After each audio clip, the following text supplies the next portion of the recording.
வாங்க காய்கறி வச்சுட்டு கூட்டு பொரியல் பண்ணிடலாம். நம்ம வீட்டில் மிச்சம் காய்கறி எல்லாம் இருக்குதுன்னா இதில் கத்திரிக்காய், கொத்தவரைக்காய், பீட்ரூட்டு, பாவக்காய் இது மூணும் வீட்டில் இது கொஞ்சம் இருந்தது. நான் எல்லாத்தையும் போட்டு கலவை பொரியல் பண்ணலாம். வித்தியாசமான டேஸ்ட்டாக இருக்கும்.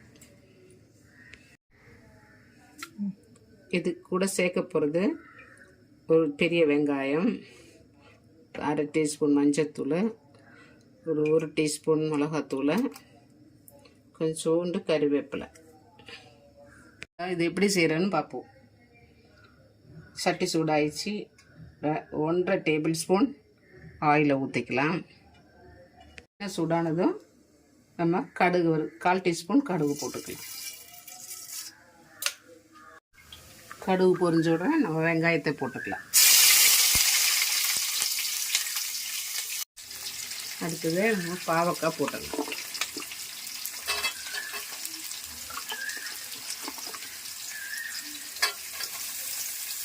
நல்லா கொஞ்சம் ஃப்ரை ஆன பிறகு தான் மற்ற காய்கறி எல்லாம் போடணும்.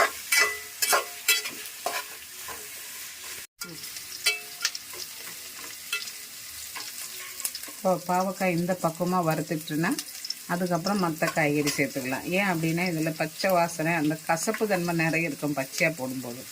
இப்படி வறுத்துட்டுன்னா இந்த கசப்பு தன்மை கொஞ்சம் அடங்கிடும். அப்போ மற்ற காயில் ரொம்ப இழுக்காது, சாப்பிட்றதுக்கு நல்லாயிருக்கும். மற்ற காய்கறி போட்டுடலாம். நம்ம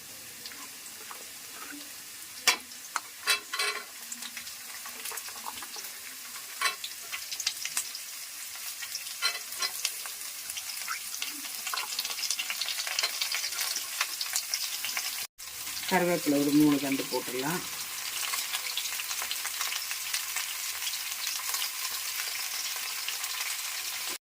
அரை டீஸ்பூன் மஞ்சத்தூள் போட்டுடலாம். தேவைக்கேற்ப உப்பு போட்டுக்கலாம்.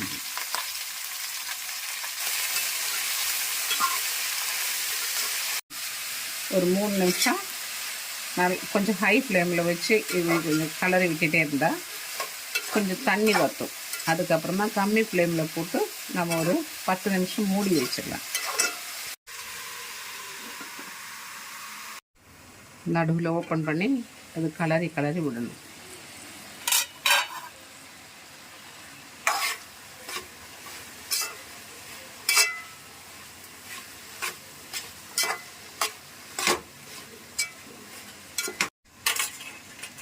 திரும்பியும் நல்லா மூடி வச்சுக்கணும்.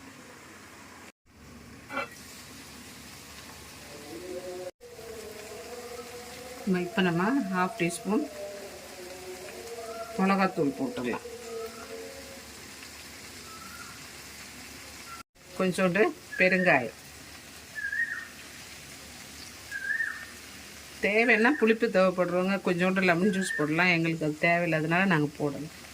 இன்னும் ஒரு 5 நிமிஷம் நம்ம இதை தண்ணியே ஊற்றக்கூடாது. இதுக்குள்ளே இருக்கிற இந்த காய்கறியில் இருக்கிற தண்ணியிலே இது வேகணும். அந்த எண்ணெயிலும் தண்ணீர் இது வேகணும். தண்ணியே நம்ம ஊற்றக்கூடாது. மூடி விட்டுடலாம்.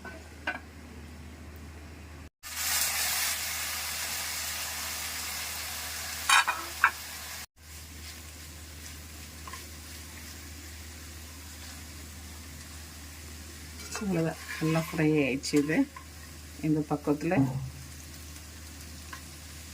இப்போ நம்ம அடுப்பு ஆஃப் பண்ணிக்கலாம்.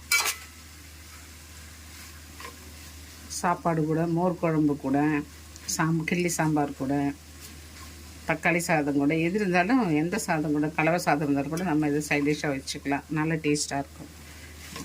உங்களுக்கும் இதே மாதிரி பிடிச்சிருந்தா இதே மாதிரி செஞ்சு சாப்பிட்டு பார்த்து கமெண்டில் சொல்லுங்கள்.